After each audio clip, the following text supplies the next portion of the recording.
Huddle up. Let's take a look at Ollie Gordon's opening touchdown on split zone against Oklahoma this weekend. This is pistol. Why to duo right, clip or slam. Let's break it down. We're in 11 personnel here because we have one running back in a pistol set and one tight end who we're going to motion from a wide 3-by-1 formation to a 2-by-2 set, and he's just off the hip of that boundary tackle. This is a huge split zone indicator. Now, what differentiates zone scheme from traditional gap or power scheme is that rather than dictate to the back which gap he has to hit, regardless if it's open or not, we're allowing the back and the offensive line more flexibility to block the defenders they encounter in the zone we're running to. So here we have clipper called. This is inside zone to the left. The offensive line is going to work that way, and then that tight end is going to split back across the flow of the play to cut that in man on the line of scrimmage in the C gap. Hence the name split zone. Now, the offensive line has all sorts of checks they can make depending on the defense. So let's look at what Oklahoma's doing. They're in a bare front with 5 men on the line of scrimmage. A lot of teams would check out of this play, or they would hit the slants on the RPO behind the front. Not Oklahoma State. They're a heavy run team. They stick with inside zone, and they catch the Sooners in a stunt. The nose stunts to the field. The mic works that way too. Looks like he's influenced by the split action, but no one replaces that stunt to the boundary. So it allows the center here to work up to the safety, which is huge. Ollie Gordon does the rest. For a lot of teams, this is no gain, but Ollie Gordon treats this like a duo read, puts his foot in the ground, breaks a few arm tackles in the hole, then he's off to the races. He's an NFL back, and this was a huge play for Oklahoma State in what could be the final edition of Bedlam that we see for quite some time. This 11 personnel pistol. Why to duo right, clipper slam. Speaking about getting up and getting it going, we all drink coffee here. I drink it. We drink espresso 2 in the morning. And with today being Veterans Day, all right, it's time that we step up and help give back to those who served our nation's armed forces. That's where Black Rifle Coffee comes in. And it's the birthday of the Marines. We'll get to 248th birthday, which we're going to get to. And as a veteran-founded company, Black Rifle's mission has always been to support and empower fellow servicemen and women. So thanks to all of you who grabbed a can of ready-to-drink coffee this year. Listen to this. Black Rifle Coffee has been able to raise $500,000 for the boot campaign. This massive donation will be put to work to help restore the lives of veterans and their families, and it wouldn't have been possible without you guys' help.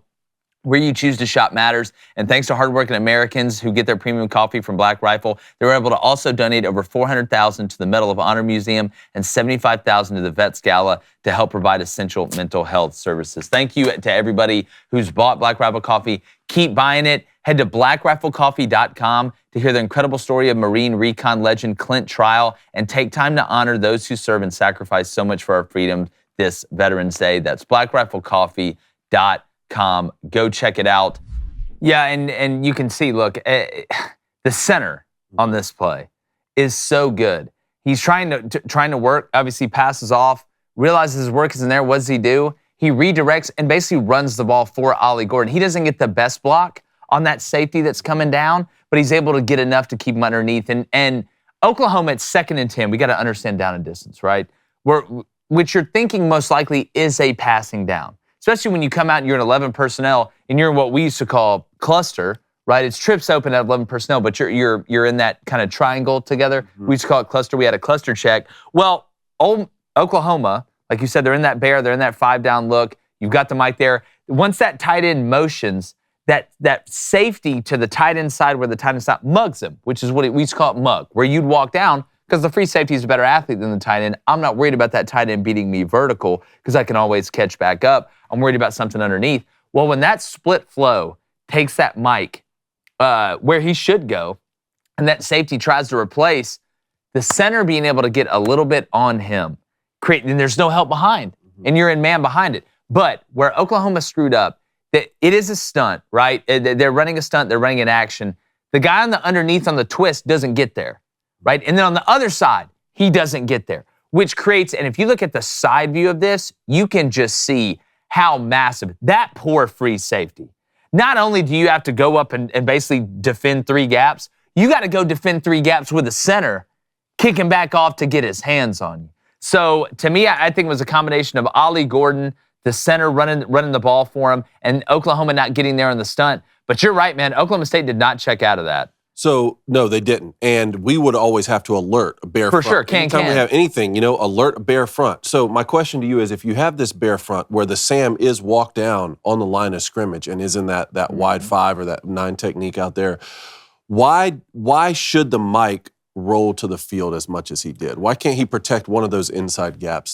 Well, with the way they have him aligned, I mean, he's almost directly behind the nose. That's in a 0. So the action that Oklahoma's running, it looks like they're basically twisting both sides, right? And when you do that, obviously only two. You never have 2 guys in the same gap. If you look on the right side of Oklahoma, they have 2 guys in the same gap. They're 100% wrong. On the left side, the first guy initiating the twist almost gets there, but he gets driven to the ground. The other guy goes over the top, creates that massive hole. That Mike is reading that split flow, right? He's reacting to the split flow. He's right, because the guy that's going inside can't set that edge on that seal, and that guy can't get over the top of him on the twist to be able to set it. So he's slow playing it. If he stays in the middle, he's not going to get there. You got to divvy it out that way, and you have that safety coming down. But what killed Oklahoma was they didn't get there on the stunt. And running a run stunt, okay, because that's what it was. It looked like a run stunt to me. Didn't look like a blitz. Looked like a run stunt to me. If you're going to run a run stunt, it is like blitzing against the pass. It can be really good. You can get there quickly, make a big play. But if you get picked up, that blitz gets picked up, you're skinny in the back end, right? You can give up the big play. If that run stunt doesn't get there, you can give up the huge play. And you saw what happened because that safety came down to replace, right, and mug up on that tight end. That center redirected because the Mike was so far over the split flow, couldn't get through the trash.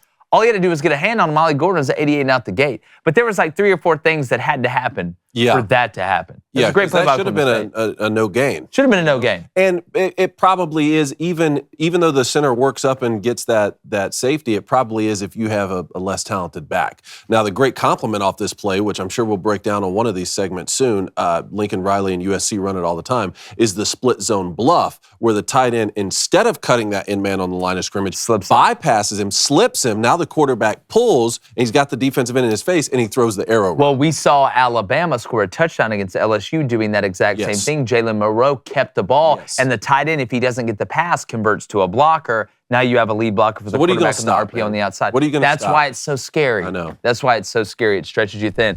Hello, world. Do us a favor. If you haven't hit that subscribe button, go ahead and do it. Hit that like button as well. Turn that notification bell on, and check out all the content we have. We put out videos all the time. We really appreciate y'all stopping by. Hope you're having a great week.